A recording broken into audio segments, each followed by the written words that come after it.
we said it's Ask Amy and then Stump the Chumps. So it's, Trevor and I are the chumps. Oh, that's but good. The point of it is, wanted to be a chump.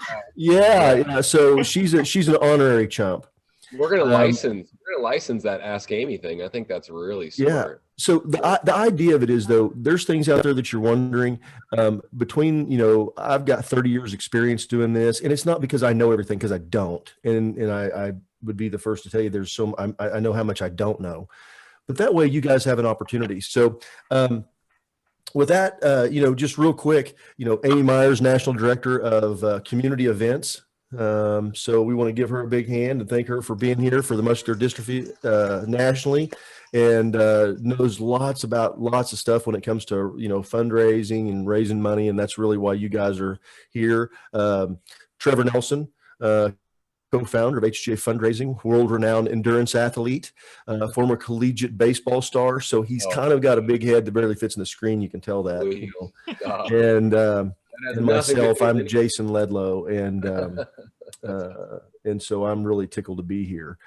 That's so awesome. Hey, so let's just tee this up real quick. So hey, Amy, I'd like to just ask before we get going, just what are you seeing as far as we've all felt a trend or an energy kind of surge through the country with the vaccinations, some states opening up, some things seem to be kind of coming off, and I know there's mixed stuff about that.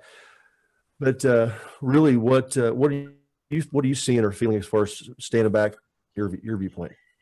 I mean, I actually told my staff yesterday, I think that the dam is ready to break.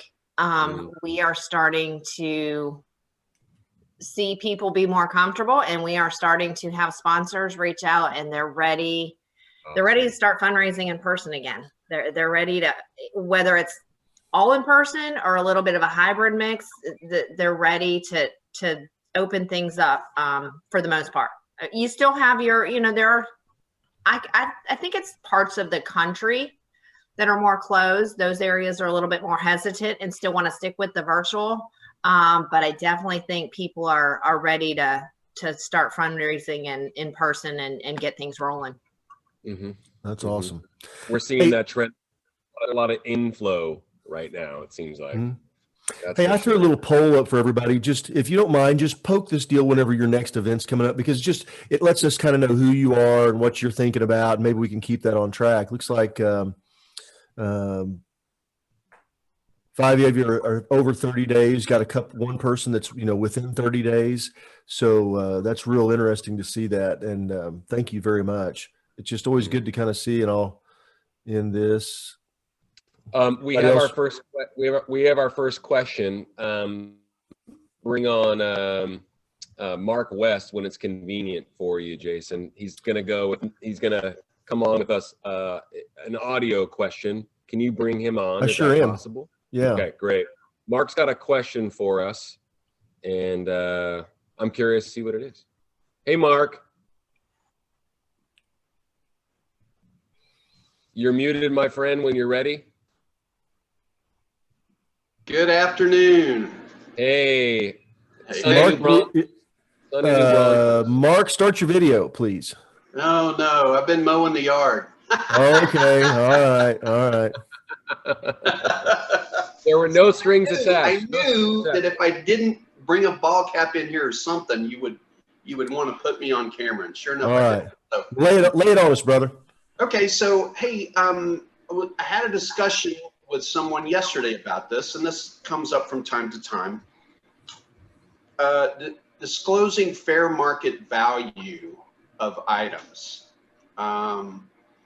There's some people that want to put it right on the silent auction bid sheet so everybody knows what the fair market value is. I feel like that can depress the bidding. People go into deal mode when they see that. What do you guys think? That's a good question. I want to hear Amy stab at it first. Yeah. So for a silent auction, I like to display the fair market value.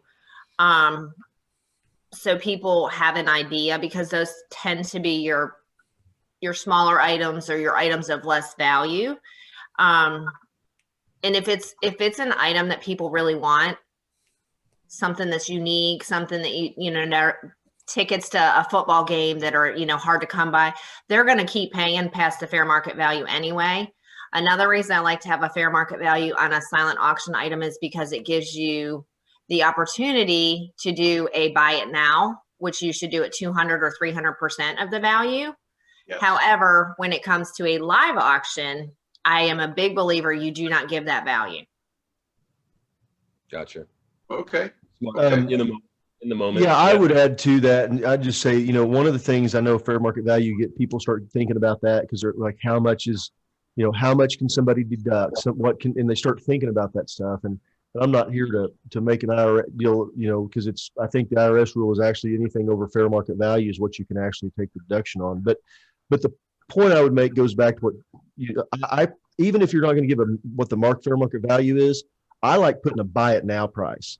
Yes. I like putting a buy it now price on a silent auction item, because then you can bump it up and people see that and they know, okay, and it's just it's an idea. Maybe it's 50% more than what the retail, maybe it's up more than that. But then you've got somebody who may just come and pay it because they want to get it over with. And we've done that with buy it now and seen it work really well, especially because it's electronic, you know, everything's electronic. And then on the silent auction, I mean, live auction, absolutely do not put any price on there. Nothing. Because it screws with people's heads, to put it bluntly. Yep. Because if they're sitting there doing it, and it's not that we're trying we want people to be in a giving mode, not a bargain mode. You know, I want to get them. And so it comes back to that mission drive. But so Mark, to answer your question, I do not like to put it on, like Amy said, not to put it on the live auction.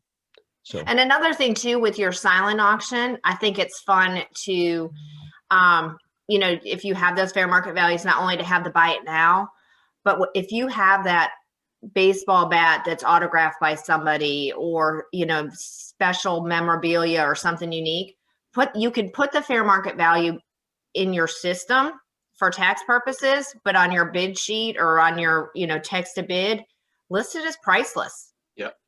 I love priceless items. Great. You know. Yes. Yes, I do too. That's awesome. Great. Thank you. Awesome. Thanks, Mark. I'm going to pop you back into the back to attendee, and we'll see who's next. We have a question. We have a question from Mary Jean, who I believe memory serves is in Omaha, and I'm asking if we can bring her on real quick. If you can bring her on, Jason, from your end, can you do Absolutely. that? Yep, I'm bringing her on now. Via audio, Mary Jean, if you're okay with that, would be great. But she's got a couple questions, it looks like. Yeah. Would that work for you, Mary Jean? Hi, Mary Jean. Mary Jean, hello. Hi there. Oh, there she is. We have some legal concerns in Nebraska about going virtual. First of all, with like scavenger hunts, anything that you basically have to pay to participate in. So if you bought a ticket, joined a race, whatever, the fact that you could win a prize, you know, that type thing. How do you handle that over the different states if your state doesn't allow something like that? You know, it's funny, that question that's one of the questions we get asked the most. Yeah. Yeah. And Amy has one of the cleverest ideas, thoughts about it. And one, you know, I'll just say we don't give legal advice. So, you know, don't take this and think it's going to be anything if you have to defend it. But Amy, why don't you tell a couple of the ideas that you've done, being that you work in so many markets? Sure. So yeah, like you said, we are not giving legal advice. Great question too, Mary Jean. Yeah, it is. It's a great question. We hear it all the time, and it's something that I've dealt with many, many times over the years.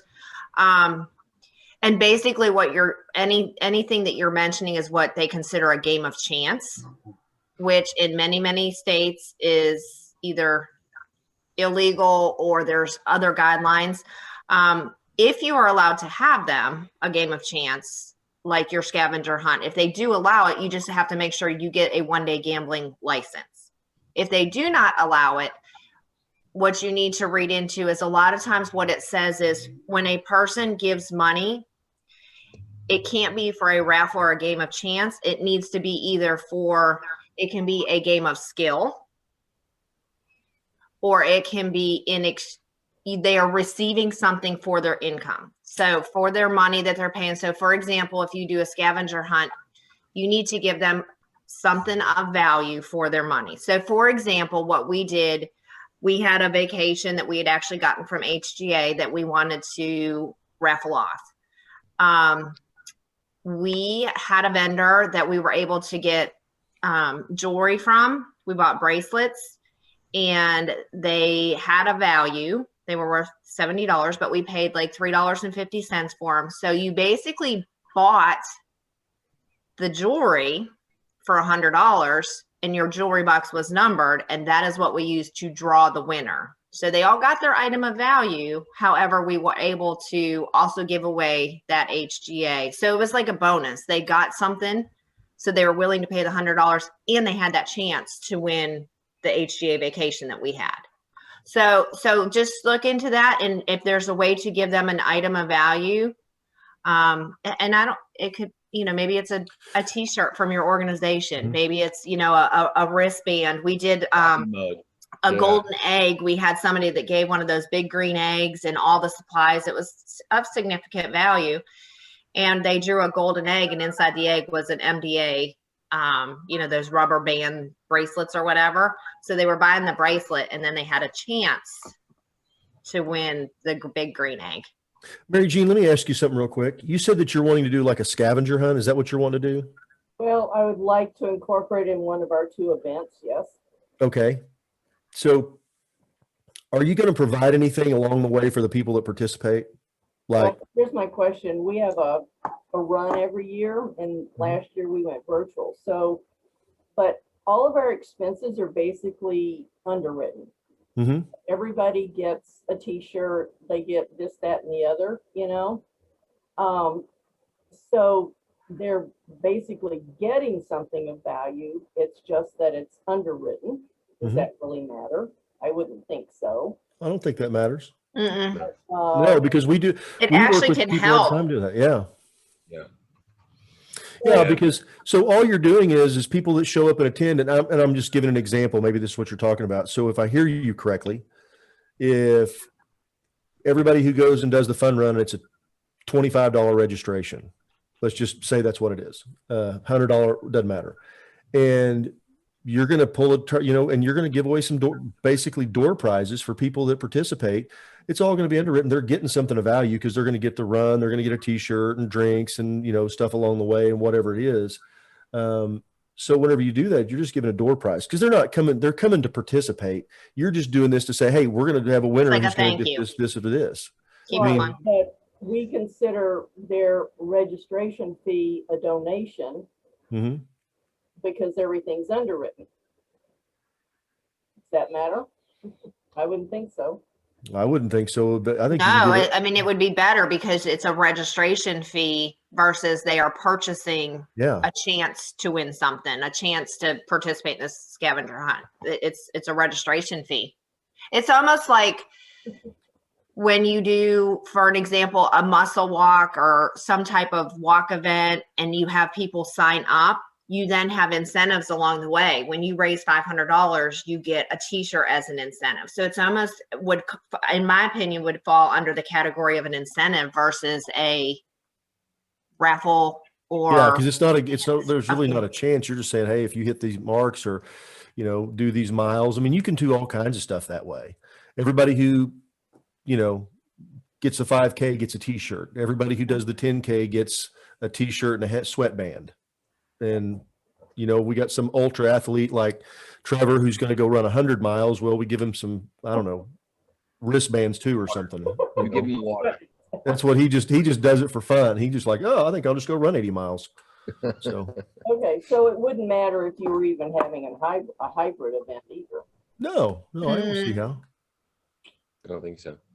I think. I think. Well, I think what happens is because, we get all caught up in the legality of something and that it just gets so confusing. Finally, somebody goes, well, we just won't do it. And the thing is, there are great ways to get people engaged, get people incentivized, make, getting donations, doing stuff like that. There's ways to do it. It does take a little bit of research and time. But in my experience, I think Amy would tell you the same thing. The reward is definitely worth outweighs the work to get in to do it. So, you may have to do a little digging and find out, but I think that it's definitely within the scope of what you're doing, I would say. Thank you much, Tim. Oh, hey, you're so welcome. Thanks for coming on. Great question. Hey, speaking of everybody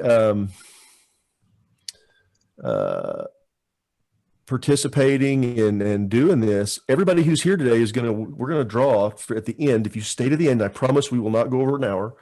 We're going to give away a prize. And so since nobody's stumped a chump, I think we ought to have a stump the chump question. Oh, wait. Hey, what did Delane say? We sell raffle tickets for our next event on top of the entry fee. It brings us a couple $1,000s more, and we have some cool prizes. Yeah. I think you just, you can just update and check your state guidelines, state rules. Mm-hmm. Awesome. Oh, hey, NJTL. I love NJTLs. That's awesome. So I'm here in Oklahoma in the Missouri Valley. So, Delane, where are you guys out of? We can bring Delane on. For Lancaster, Pennsylvania. Lancaster. Oh, Amy's from PA. That's great. It's Lancaster. That's great. Where is Laney at? Let's just bring Laney on real quick. I think Laney's going to have. Let's just bring Laney on. Laney, do you want to come and get on real quick? Let me find her. Where'd she go? Oh, Delaney. I'm sorry. Holy cow! I'm smoking heroin here. Not really.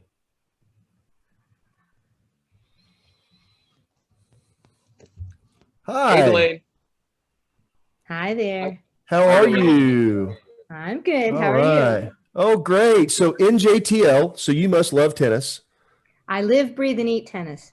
Holy cow. See, I'm married to a tennis player. Now, I play tennis, but my wife is a tennis player. She's really competitive, really good. We travel all over, tournaments and stuff, and then have a couple of really good, some great NJTLs here in Oklahoma City where I live. So, oh yeah, OKC, yes. Yeah. You know the Minahans? I do not know the Minahans. I'm more of a Kansas City, Mo Valley. I know Scott Hanovers and Fred Johnsons and some of those guys that were pioneers. That's right. That's right. So, and I've got to tell you, I've been to nationals, so I have qualified for nationals once. Oh. Got smoked. We got smoked in our first game by a guy from Minnesota in his deal. It was his 18th time to the national. It was a crazy deal. Well, that's okay. You can claim you've been there. I've got the hat. That's great. Yeah, I'm really curious about your all's what you said about the silent auction, because honestly, when we do the silent auctions at our gala, it is an incredible amount of work, and the return is not that great. And Amy, you said something that really hit me. They look for bargains. They're looking for the Tory Burch bag for $100. They're looking for the new Rafa racket and a backpack for $100. Instead of giving us $500 to help support the kids and the programming. So we've kind of toyed with not messing with the silent auction, because I haven't figured out a way to do it to where it keeps the focus on the kids. You're so right. And I will tell you, pre-COVID, MDA we had kind of gone away from silent auctions. For that same exact reason. Silent auctions, it was I don't want to say it was like a flea market, but it gave people a reason to spend $25 or $50 on an auction item versus giving in that fund a need or give from the heart, mission drive, whatever you want to call it. And so we wanted to recondition our donors to give to the mission, not look for bargains. Not to mention, like you said, the work involved. And I know at MDA, we just didn't. It would be a full-time staff person working year-round trying to build that auction. So we had started to go away from them and really putting the focus on the mission drive and having a really good live auction. And we started using, more of the consignment live auction items because it was harder to even get good, unique live auction items. But fast forward to the days of virtual events last year, we started using a little bit more of the consignment companies where we didn't have the work. It wasn't 100 items. It was certain handpicked items that were of value. Like we would never, ever put anything in a silent auction that had less than $100 value. If it was less than $100 value, that's where it became a prize for balloon pop or whatever. But we really started leaning on our consignment companies more because it was easy. We didn't have to do the work, and we can have just a few items, so only a few people are given, and you always want to close that silent auction before you do that fund a need, so that everybody knows. People come to an event with a budget in mind. Most people, they know what they're going to spend. So if you keep your silent auction open, then they don't know if they've won that item. So they don't know where they're at. So they tend to not give to your mission drive. So always close that silent auction first. And then we switched it a few years ago. Do your fund a need before your live auction, get that money raising first, get people before they start to leave. And then, because typically it's less than 20% that are participating in a live auction, whereas you have the opportunity for your mission drive or fund a need, whatever you want to call it, to get 100% participation. So you want to do that very, very quick in your program, fundraising first. I like that idea of closing the live auction first. The silent auction first, so that they know what they've got left. Yeah. That's a good idea. And really, whether it's a virtual or an in-person, and if you're using a software, you can coordinate that, and you can have somebody shut it off as your MC or auctioneer does a countdown. Make it fun. Silent auction is closing in 1 minute, guys. Get out, get your bids in, count it down, 10, 9, 8, 7, 6, 5, 4, 3, 2, 1. Silent auction is closed. Let's move into whatever. Delane, I've got a question. Do you guys use software? Are you still, like in your last live, or were you still using paper? Paper. Okay. This is a statistic that we kind of ran. We saw that people that did the first time that they went from doing paper to electronic now with mobile bidding, 30% increase. It's just because.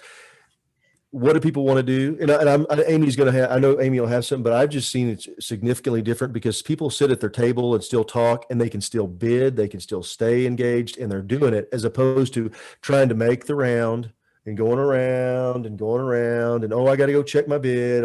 And then Amy and I start talking about something, start talking about kids and sports, and forget, and they go, hey, it's a minute left. And we just keep talking. But if there's a deal, I look at my phone. We never break conversation. Look at my phone, push the button, and keep bidding. The other thing that I would say is less is more. If you've got 300 people at your event, well, that's probably 150 checkbooks, 150 couples, typically, just as a rule of thumb. So if I've got 150 deals and I've got 100 items in my silent auction, I don't have enough buyers. I want to put stuff together, combine stuff every way I can, because you're going to have people that are going to donate the rackets and stuff. Put together a package and where people can really bid on it, and it becomes something. We saw, a deal where somebody they wound up getting like $500 of gift cards. They had all these gift cards everybody had given. They took them all, put them all in one big basket and called it feed a college student. And I think it brings like almost, double the price. And it was just crazy. Yeah. And it was listed down all the stuff that they had they just bought it because it was just there. It was back to the mission drive and not bargain hunting. Cause I agree, you got to get out of that way. So, well, we've started trying to combine I'll get autographed items. I don't use the consignment shops because we had to pay some of the money to actually get the items, but I get your point about saving you time and energy. But if I go out and if I get Billie Jean to sign something or a tennis player to sign something, and then we'll make a package, the person may not want the racket, but they're going to want the autograph, or they may want both, or they may want the book, or they may want, whatever. So, it seems to help if you do, like you said, if you combine things and put them into a package. So the kind of the standard, industry standard, what we've always been taught is if you take your number of guests and divide it by 2, because like Jason mentioned, you're going to have typically 2 people per bidder number, a couple. And then you want one item for every 3 bidder numbers. Does that make sense? In your silent auction. So if you have 200 people, you're looking at, 100 bidders. So you're one for every 3, you're only talking 30 items. Smart. So it goes back to that less is better, where it doesn't look like you're at a flea market and there's 150 items. The other thing too, when we're talking about the auction and the timing and stuff, and I see somebody put over here like our mobile bidding site, with the that it notifies you. So like, for example, like HGA has their own software, HGA Bid, where it comes with preloaded items that can be part of your auction. And as Jillian say, you are bidder 125 and you went in and you bid on an item, and you can put in at that point what your max bid is. So it'll just keep bidding for you. You can go do your own business, like whatever, or it'll notify you if you've been outbid. So it has those 2 options. So it's not like, and I say this from experience because we have a almost $500,000 event in Charlotte, a gala, and my committee was dead set on paper bidding. We did it for years. They like it. It's great, but it just came to, honestly, MDA kind of mandated that we go to more of the software and the mobile bidding, and I was nervous, and Jason is dead on. Easy 30% increase in the money we brought in. The committee loved it. They loved the ease. They loved that they could still network and not have to hover around. And to be honest with you, if it's a hybrid event or we're going in person, those are things we have to think about moving forward with COVID. Because do you really want to have to switch out the pen every time somebody makes a bid? You've got people how do you social distance? Yeah. So that's just something to keep in mind, at least for the next, probably 6-8 months until we get to a different place. Even though things are opening up, most of your venues are going to require, or wherever you have it, is going to still require those safety precautions. So I would absolutely encourage you to, reach out to Trevor or Jason and talk to them about their software. Okay. Hey, Delaney, I've got a quick question for you, and this is going to make I'm going to get one more point about what this would do, because I know NJTLs real well. How many people come to your event? We get about 200 to our about gala. 200 people. How many play tennis and you're there? How many people are playing tennis? Almost all of them. We find a way to recognize. No, not the tennis, not the people that attend. How many people are playing USTA? How many UST people are playing USTA tennis in your community? Here? Yeah. About 7,000. Okay. Here's what I can tell you is going to happen. You're going to see an expansion because you're going to be able to get those people through social media sharing, through their groups, their team captains, who are going to be able to get those links out. They may not come to your event, but when they do, they're going to see that. And that's where you're able to get more people and expanding. It's kind of like a hybrid event without even having a hybrid event. It's not even it's there because they can log on and start bidding on those things. Like you said, you get Billie Jean's. There's somebody I see it every year when people like on my team and stuff. And I'm like, hey, are you going to go to, First Serve? And they said, well, what is that? They don't even know what it is. They've been playing USTA tennis for 10 years. I'm like, how do you not know what an NJTL is? But they don't. And then all of a sudden they go and they're like, oh my gosh, this is incredible. I just had no idea. And they want to get, and so it's going to increase your mission drive. And that's a way, like specifically for your deal. So Delaney, thank you so much. I hope this was helpful. And I wish you the very, very best. Yes, do. Okay. Hey, I'm going to put her back on the attendee. And who's next? I was going to have Mary Jean has another question about streaming. Mary Jean from Omaha. Could we get Mary Jean back on, Jason? Is that possible? If you're open to it, Mary Jean, and then we'll continue on from there. She had a question about streaming that is right in your wheelhouse, both of you. Thanks, Mary Jean. Yeah, hey, that's what this is about. This is just a deal as opposed to me paraphrasing, can we get the question directly from you? I appreciate you coming on again. Thank you. We used a mobile bidding platform last year, and we were able to live stream through that one website, if you will, so Mhm. people didn't have to switch. Right. And we did it through YouTube Live. What I would have loved to have had was a screen behind us with parties zooming in so we could actually see their faces and their groups and stuff. And I'm just wondering if there's a way you can actually do that.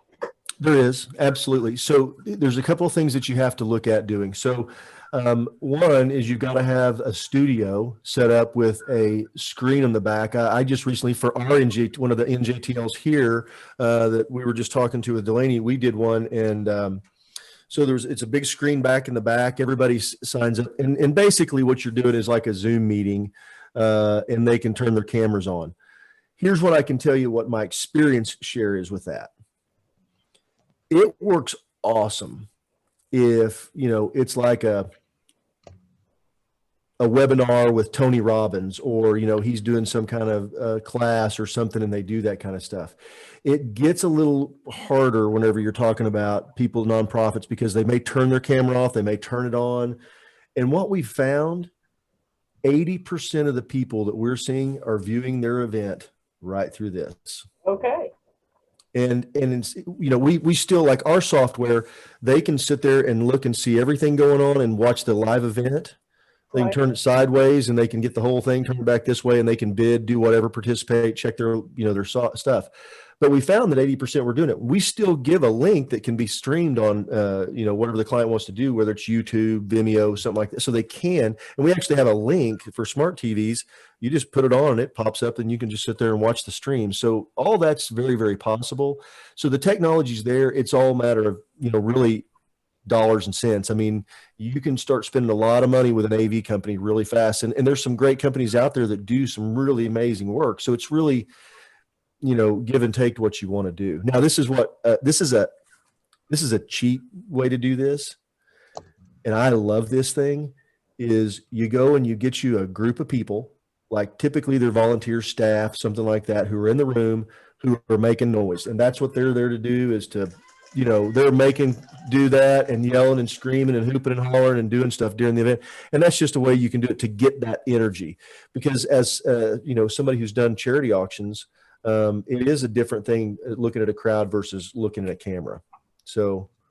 Jason, another thing too that we've seen done, that we did at one of our events that was fun, that was maybe an easy fix too, is you can get what they call, your production company can get what you call a hashtag grabber. And you can have people ahead of time, you have your committees and whoever asking people to post pictures of them having their watch parties and using that hashtag, whatever it is. And then your production company can pull that hashtag grabber and pull those pictures up. And just like Jason held up his phone, it just becomes part of the show where let's check in with our guests and pop up these pictures. So that's a really fun way to do it, to not have to go the Zoom route. That's just another option.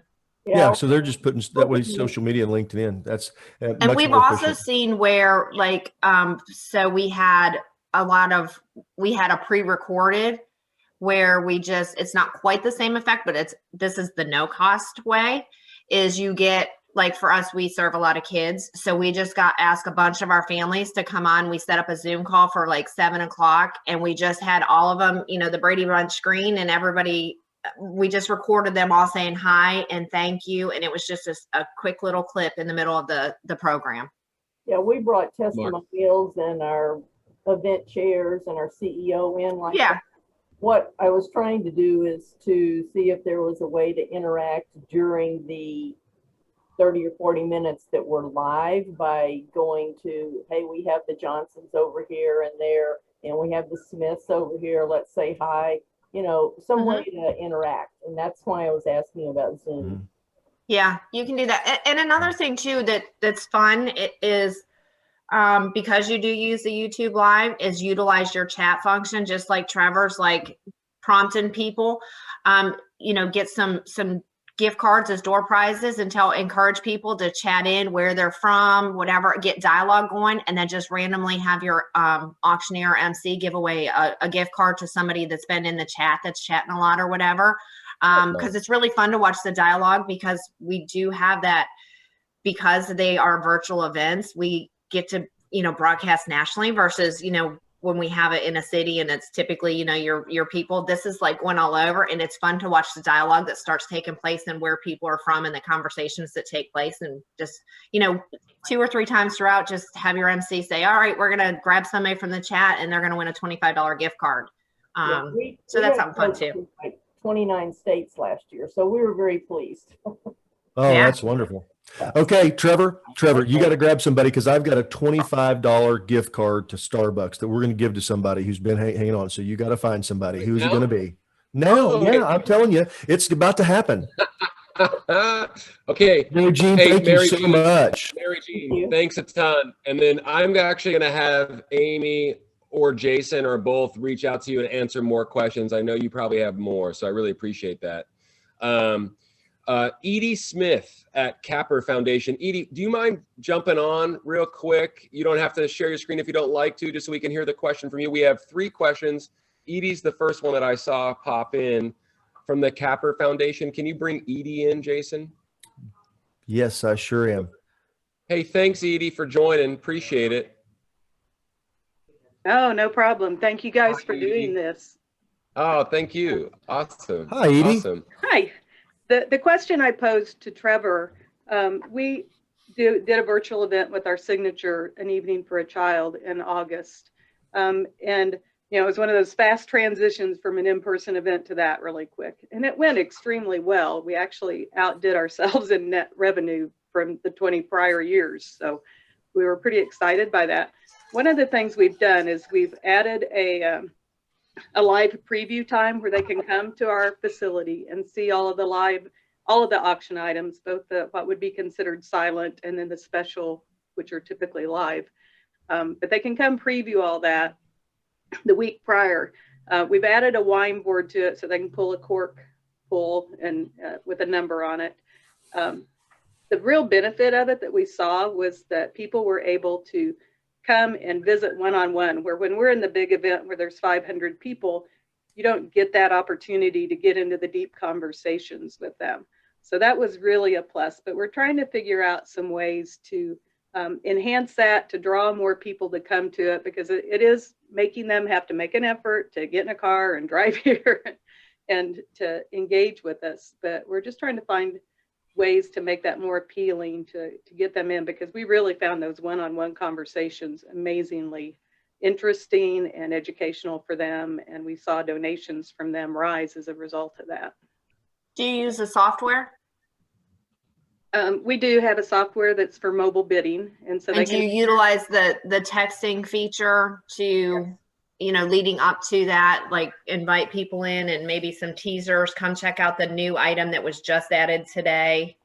That's what we haven't done is added the new items, and we've done just some random asks, it's open, come see us, but that's a good idea. We haven't done. So what we found is that you've got to continuously engage people for that period of time to keep it front mind awareness, because you're going to see it go from 0 to the last 24 hours when all the activity is typically going to happen. But it's all front mind awareness, wouldn't you say, Amy? Using those texting, as far as highlighting something, saying, hey, did you check this out? We've got this, or here's something back. Really just keeping that front mind awareness throughout that period of time. So we need to adjust our content. Yeah, I think that's the whole thing is, if I'm answering it right, am I on track? Sure. Because that's the whole thing is it's all about front mind awareness and mission drive. Amy talks about that more. You said the best thing we have is one-on-one. When somebody sees that one-on-one, they give mission drive. It is about what your mission is. Telling your story. If you're not selling your story and your mission, that needs to be the number one thing that you talk about, whether it be in social media, whether it be whenever you pick up the phone and call somebody and talk to them. You need to talk about what you're doing. Nobody cares who you are, what you're, that you're having a fundraiser, you got some cool stuff. The United States, giving in the United States was up over 2% in 2020. Amazing to me. In the UK, it's down over 5%, to give you contrast. Okay. So it's up over 2%. People want to give.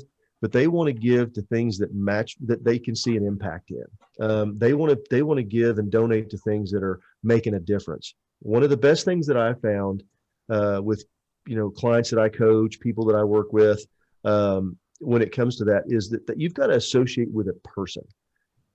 Money doesn't mean, if I'm asking Trevor for $500 because $500 is what's going to put one of my our kid through, our program, whatever it is, I'm not going to talk to him about $500. Now I'm going to say it's $500, but I'm going to say, this is about what happens to these kids. Here's a story about Joe and what happened with Joe. And here's a story about Mary and what happened with Mary. And Trevor, I know you can, I know you care. And how many kids would you be willing to sponsor here this year in 2021? Then it's not about, I'm not asking him to give money. I'm asking him to help a kid or whatever your mission is. And you can tie it all back to that stuff. And, there is a way to do it for every mission out there. I don't care what it is. We did a webinar on it here a couple of months ago. It was at the end of last year about changing the ask. And that's, I think, the most important thing that you do is keep your mission in front of you. Okay, I'll stop talking about it, but that's really, really important. Well, and I think we do that really well. That's an area that we really do communicate our mission and what the impact is of those dollars that donors give. It's just trying to elevate that one portion of our event to get more people in here. So I think Amy hit it with just trying to be more conscious of new alerts of things that are happening, and hopefully you find that appeal to somebody to come see it. Do you do a kids art auction? We do an adult. We work with people with disabilities. Oh, okay. I thought you said something about kids. I apologize. Adults. Yeah, but not children. Okay. We provide pediatric. Some type of art auction with people that you serve where they create artwork that you sell. So maybe you use that as also a teaser, like come check out Joe's special artwork that he did. Because the artwork is tied to somebody that you work with and serve in your mission. Yeah. Super smart. Do you have a social media manager, Edie, or anything like that at your office? I have a communication specialist that runs the website and all of our social media. Awesome. We have a team of 4 that work with awareness and promotion. Yeah, I think, the other thing is letting people know that you're open for people to come look. People are looking for stuff to do. And going back to this, make an invite.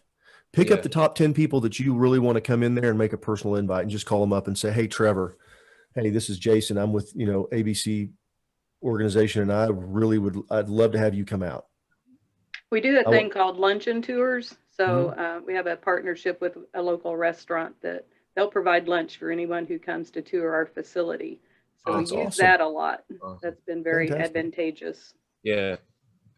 Amy brought up a good point about engaging folks via text and sending out the notifications and all that good stuff. And I went more macro as well with the social media. And Jason and I were just having this conversation yesterday. It's not even about relevance necessarily, because you're relevant in your space no matter what for what you're doing. But constantly coming up, like with or what you just said with the folks that come and visit and they get the lunch, those kinds of creative tools are going to be super impactful. And posting consistently and constantly will really make a huge difference, not just for the event, right? But we also talk, like, I think there's that one webinar that we did, Jason, we were talking about asking. It's a 365-day-a-year, quest. It's not one day or one week if it's a virtual event, for instance. The reason social media, just nudging, constant nudging, Yeah, one thing that social media is really relevant. So I had a client that had a fundraising campaign. They had it was right to the end of the year of 2020. And we sent some information out and sent some stuff. And Trevor and I found this too. And you could see the links where they would get the email, and they were they were calling them as well and following up with them, but they would go to every link to see what's going on social media, see what they're doing. Yep. It's just, it creates that relevance. So I just thought that was an interesting, thing, why it is important, and you don't have to live.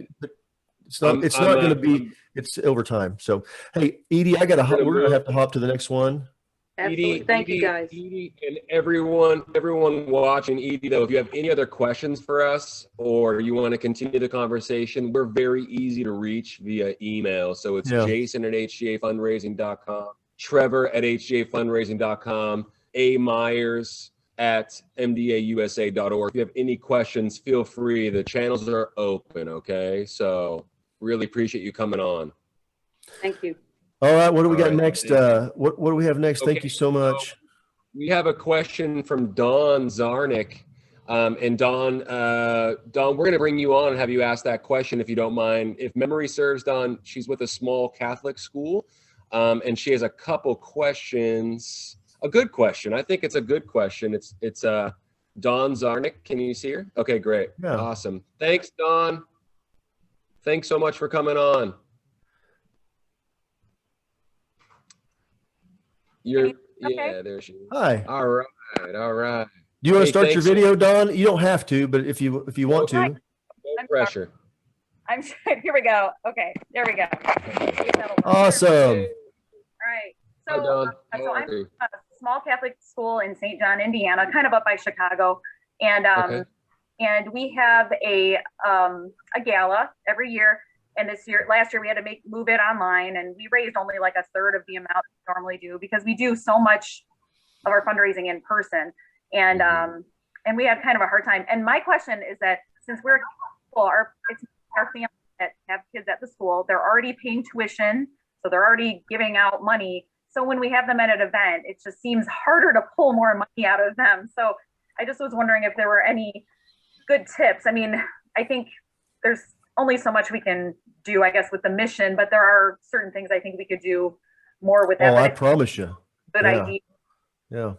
This year we're gonna have to stay online too because we've been in person all year, and our principal doesn't want to have an in-person event to potentially cause any viral outbreak in our area. So let me tell you what I think. I'm gonna just run right up on this real fast. How long is and I've got a couple of questions. How long has your school been in existence?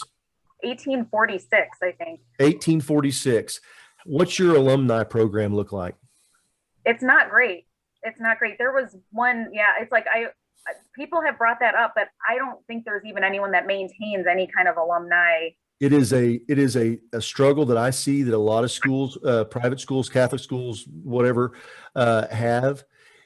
And the reason I'm like, and I'll sit down with them and I'm like, well, tell me about your alumni program. Well, we kind of have one. And what happens is all the people that, that are raising kids, trying to pay tuition, making a choice to do that, doing all that stuff are there. And a lot of times their disposable income may not be significant, but you got somebody who just, you look at the graduation classes since 1846, you're going to have some people with significant capacity to give. And so that's one thing that I would suggest. Okay. The second thing is what I've found in my experience working with private schools.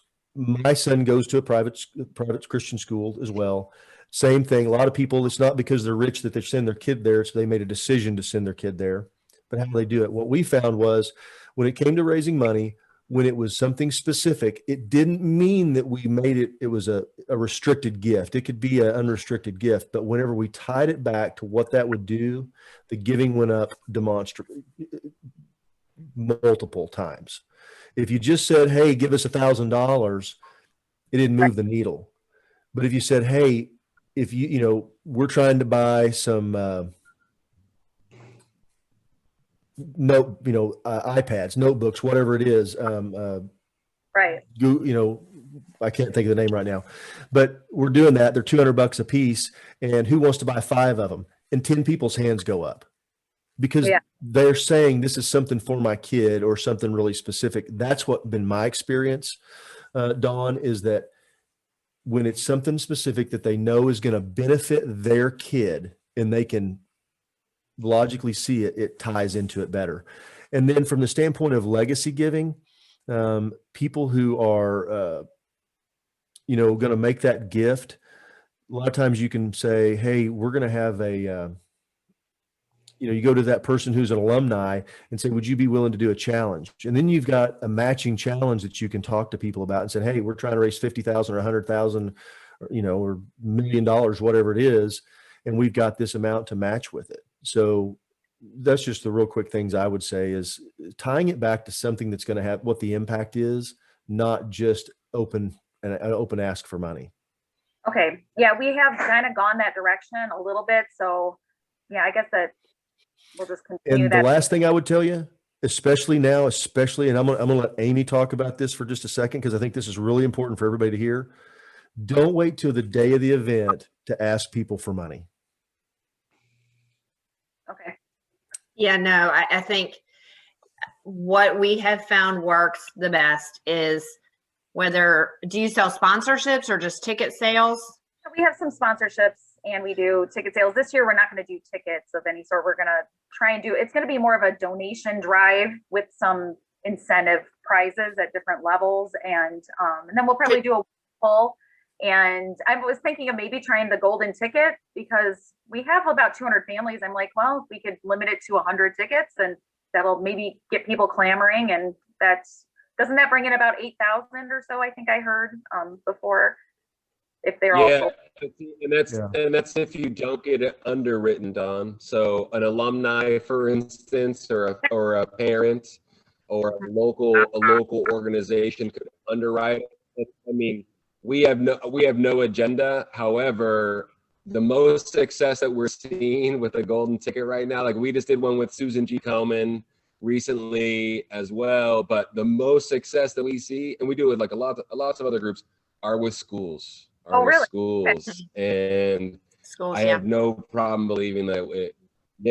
Yeah. I just think because of the promotion, because behind it, because that it's a digestible figure.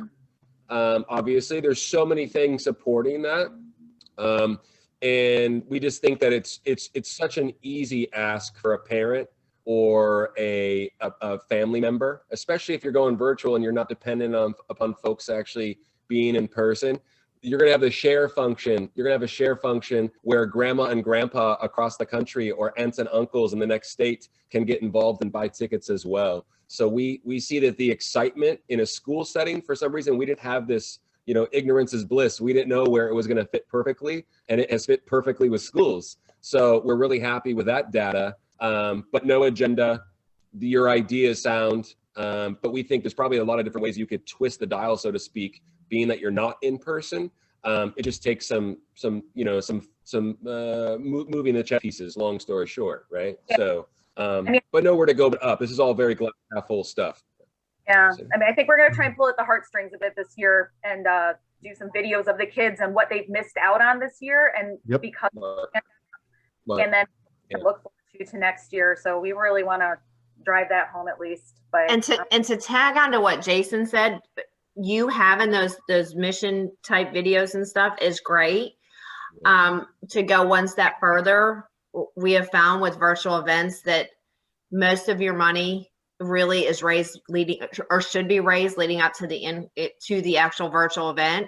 So have conversations, pull lists of previous big donors from when it was in person. Have those conversations ahead of time and ask them, are you willing to give $5,000 to our mission drive, fund a need, give from the heart, whatever you want to call it, or upsell them. They gave $5,000 last year. Just say, hey, we've got a match. Going back to what Jason said, if you can get an alumni, we've got a match. Are you willing to give $7,000 this year? And have 80% of your mission money secured before the event even takes place. Okay. Smart. And the way I look at it, the way I like to say is either secured or designated. Yeah, we're running really close on time. But what I just want to say is no. It's not you at all, Don. The information is fantastic, and I did also let you know that we can keep the conversation going via email. Okay. So you have our emails. We're super to reach, and we're happy to help. It doesn't have anything to do with our golden ticket. If you have any other questions for us or comments, just we'll get on an email thread and we can have that conversation. Okay. Really appreciate you. Yeah. And we're happy to help with your event and talk it through. That's for sure. Thanks a lot, Don. Thank you so much, Don. I have an agenda. I've got questions here. Jason, I'm going to ask that you bring on Sandra Gonzalez. She has a question. Sandra Gonzalez has a question, and I'm going to preface that. Sandra, if you'll come on. She had a question about a virtual event. We didn't have a gala last year, so on and so forth, and I'll let her finish. But I'm going to hold this to about 2 minutes as far as question Hey, Sandra. and answer. Hi, Sandra. I'm trying to. How are you? Hi. Thank you so much. Thank you so much for coming on. So first, I want to say, Amy, your notes that you sent us last time were amazing. It just Thank you. to really help me more. I wish I could have a huge event like yours. It was just your notes really helped me a lot. Good. Oh, So glad to hear that. With that said, I had we always had a gala. Last year we did not have virtual or nothing. El Paso was the highest on COVID. So we are El Paso Diabetes. We're a local nonprofit. We're not affiliated with American Diabetes.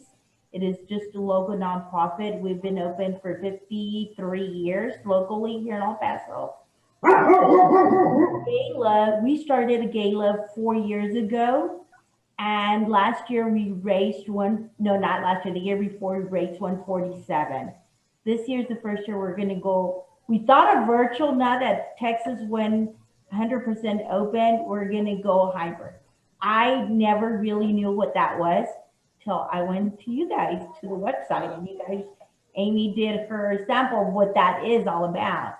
So I wanna know what's the best advice that you could give us, Amy. I do have a chair, I do have a committee,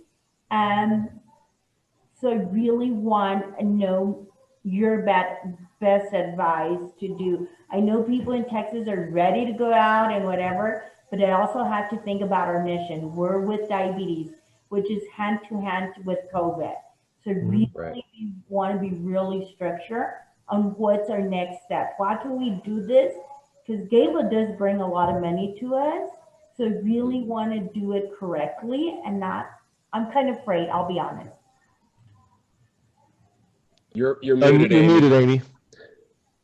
Sorry, because my dog had to bark in the middle. It's okay. It wouldn't be a webinar. It wouldn't be. Let me preface this. I'm going to interrupt really quickly. Sandra, this could be a very long answer in a good way, because we're going to have a ton of information for you. And what we should probably do is just spend 20 minutes on another Zoom as well. I'm going to have Amy give you some bullets, and then we'll follow up if that's okay as well. Perfect. Just to really tie a bow on things, okay? Yeah, and by all means, you have my email. Send me an email. We can set up a private call. Just the two of us. That's fine. And I think that's a great call, great deal. I know there was a question about also doing that, and because I think, Sandra, I think that it's going to take more than what we could do in just 2 or 3 minutes, and we've got a hard stop. We just make that deal. But we also had a deal. I want to just tell everybody, next week we're going to be talking about golf tournaments. Maybe we'll have Amy back if she wants to. Says she'll come back, and we might do that. But we'll have a couple of other experts we'll be bringing and talking about golf tournaments, how you can use those to make money. And so I know there had been a question about that as well. And guys, if there's anything we can do to help you, please don't hesitate to reach out there. So register. Also, look us up on Instagram, Facebook, give us a like and a follow. We'd love that. And let us know. And I think Trevor told us about an email. So hey, Trevor, hit our winner real quick. Well, I just look at your phone. Look at your phone. Okay, that's Sandra. Long story short, though, with the hybrid events, Jason and Amy and myself included, we have a lot of experience with them, and we can, like I said, answer any questions that you might have. Are we cutting it off? We're not answering any more questions, is what you're saying? No, we're at 1 o'clock. We got to stop. We said the hour. Okay, excellent. Anyone else Jill? I know Jill had questions. I'm really sorry, Jill. We'll circle back with you via email and answer your question. We do have the golf webinar next week as well. We have a winner. Oh, it's Jill. It's Jill. Jill's the winner of the Caribbean Jill, Hotel. you got a trip that you can use for your next fundraiser. So here you go. We'll start it off. Hey, Sandra, I don't want to leave you in because I could just really tell that you're really feeling the pressure of this. Yes. If yes. It's okay, would you mind if I just shoot you an email? I've got, we've got stuff to do this afternoon. I'll shoot you an email. We set up a time to give you some one-on-one. We can set something up and do a screen share with you. We can definitely help, though. Yeah. We can definitely, okay. Okay. Awesome. That's great. Thank you. Hey, right in our everybody, thank wheelhouse. you guys so much for being here. We'll shoot out a recording. We'll put out any information. You'll have our contacts on there as well. So if you do that, like we do every week. And so, gosh, thank you so much for being here for Stump the Chump. And really good. Really good questions, everyone. So excited. Cool. Thank you so much. That was awesome. See you guys next week. Bye, guys. Thank you, Amy. Thank you, Jason. Thanks, guys. Bye.